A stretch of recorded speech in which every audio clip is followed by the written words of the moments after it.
होके दुश्मन चाहे हित। दादा बाटे दुनिया के रीत, होके दुश्मन चाहे हित। दुख प्रेमी के केहू ना पहचानिन हो। प्यार दुनिया में करी उहे जानिन हो।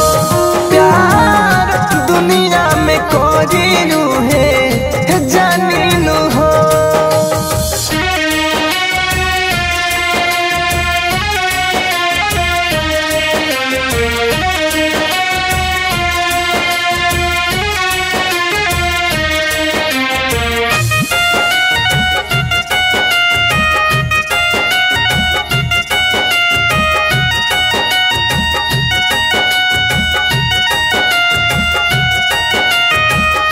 प्यार में दिल के न होला कवनो कसूर हो।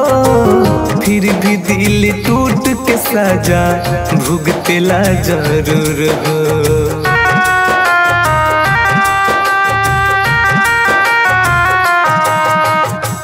यही में तो होला सब ना जरिए के दोष हो। यही से तो आदमी अपन खो देला होश हो। प्यार कोइल ना जाला प्यार हो जाला हो। दिल दी हल ना जाला दिल खो जाला हो। इहे होला तो प्रेम के कहानी हो। प्यार दुनिया में करी उहे जानिन हो। प्यार दुनिया में करी उहे जानिन हो।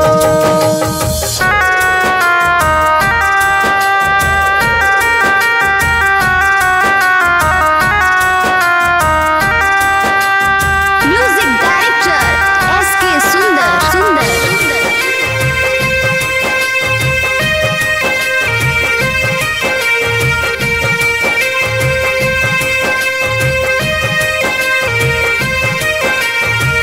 इश्क प्याज होटे खुदा के दूसरा नाम हो।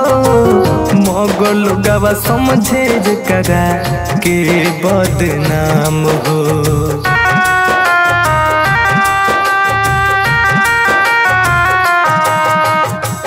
प्यार नहीं कोइल जाला स्वार्थ के खातिर। हेई में तो प्रेमी जन भी कोई दिले हाजिर। ही तो हवे जैसन हो नहीं मिटले मिट्टी हो। नहीं रुकी केहू के आगे केहू के तनो रोकी हो। ही सब बतियाऊ है लोग मानिन हो। प्यार दुनिया में करी उहे जानिन हो। प्यार दुनिया में करी